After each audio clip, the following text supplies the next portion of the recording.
ভাই ক্যামেরা ধরো না তিশা, প্লিজ আমাদের নিজের মধ্যে সমাধান করে না।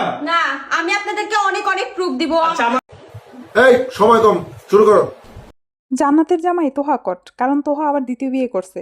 তো জান্নাত আসছে অনেক অনেক প্রুফ দেওয়ার জন্য। তো ফেসবুক হচ্ছে একটা আদালত, আর আমরা হচ্ছে বিচারক। তো সেজন্য আমাদের কাছে এইসব প্রুফ দেয়, আমরা এদের বিচার করব। জি জি আপা, দেন কি কি বিচার আছে দেন আমাদের কাছে। रुको जरा सबर करो बोला धक्का बुक्की नहीं करने का आराम से लेने का কান্তাছো গেলে তিশা? মুখে ধরেন না, মুখে ধরেন না।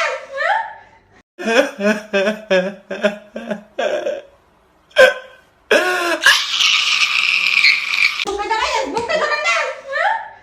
আমার কথা শুনো। বিয়ে করে মুখে ধরেন না মারাস। থাক তোর বউয়ের কাছে হাঙ্গা করছস।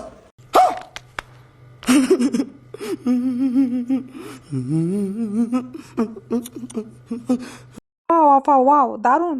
একদম কষায় একটা থাপ্পড় তো মারছে, আবার যাওয়ার সময় বলতেছে যে থাক তুই তোর বোরে নিয়ে হাঙ্গা করছিস। কি দারুণ মাইটেই না দিল, একদম অসাধারণ হয়েছে। কিন্তু দুঃখের বিষয়, যদি সত্যি সত্যি বিয়েটা কইরা থাকে তাহলে এদের একটা বাচ্চা আছে, বাচ্চাটার ভবিষ্যৎ একদম নষ্ট।